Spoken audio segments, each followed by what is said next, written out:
Hello, I'm Rachel, Sing Space founder, and this is a little technique video on one of my very favorite topics of singing because it shows you that you already know how to sing.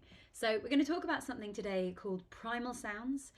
Don't be put off by the word primal. We're talking about these involuntary noises that we all make all day long, from an at the beginning of a sentence to a sigh to an ow of pain, maybe calling out, and how we can use these sounds that we all do, that you do so perfectly already, and use them to help your high notes, your low notes, your register breaks, tone, and pretty much any common vocal challenge. So, before we begin, I want to give thanks to Dane Chalfin because this is much inspired by his work. We're going to look at 4 primal sounds today and how we can use them in a song. The 4 sounds are going to be the sigh, the whine, the moan, and the call. So if you're ready, let's just see how these sounds feel in your own body. And remember, you do them already. So if you can, kind of check in with the sounds that feel right for you. Let's start off with a sigh. So it's a nice place to start. You're going to breathe in. Don't worry about your shoulders going up. Take a nice deep breath in and sigh. That's it. That's all. You can have a bit more of a vocalization through the range. Let out anything you need to let out now. You can use your arms as you go down. A nice sigh. Up and down your range, moving up and down. Can you go smoothly up and down with no register breaks? If it's tricky, maybe keep things moving, keep breathing.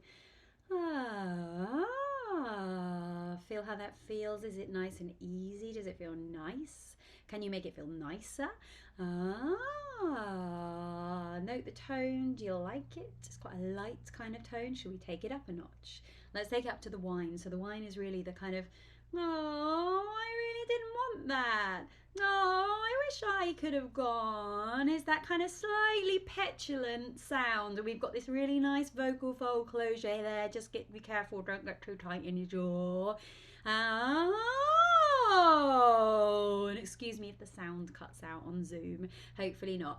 How high can you go with your whines? Oh, any vowel you want. How does that feel? How does that sound? Start to think, when would I use that sound as an undercurrent to create a certain type of tone in my singing? Shall we take it up a notch?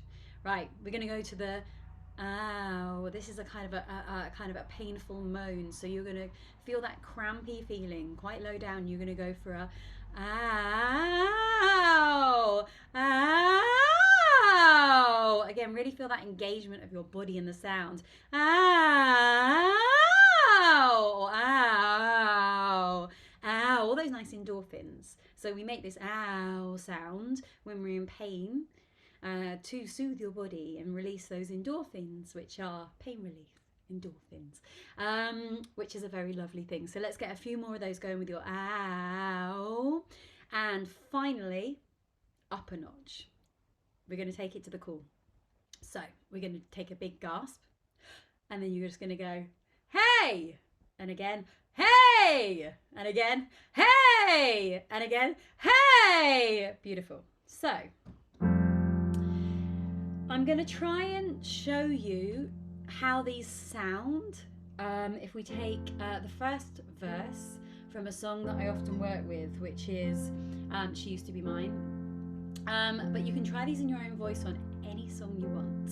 So we're going to start with a sigh. So with this one, you're just kind of releasing everything before you start.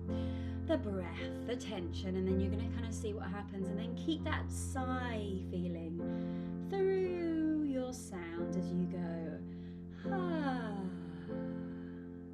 It's not simple to say, but most days I don't recognize me. But these shoes and this apron, this place and this patrons, I've taken more than I gave them. Okay, we're going to take it up a notch. We're going to try the same bit on a whine. Again, if you don't know the song, you can have a listen now and then try it on anything you want. Oh, so a lot more yearning in this one and frustration. Oh, we go into, oh, it's not simple to say, but most days I don't recognize me, but these shoes, oh, and this apron, this place and its patrons have, oh, taken more than I gave them.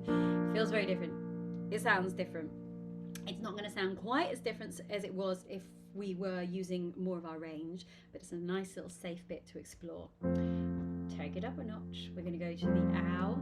Ow, ow, ow. Okay, let's really dig in for this ow and really see how it sounds. So we're going to go ow. It's not simple to say ow, but most days ow, I don't recognize me, but these shoes and this apron, this place and this ow patrons have taken more than I gave them.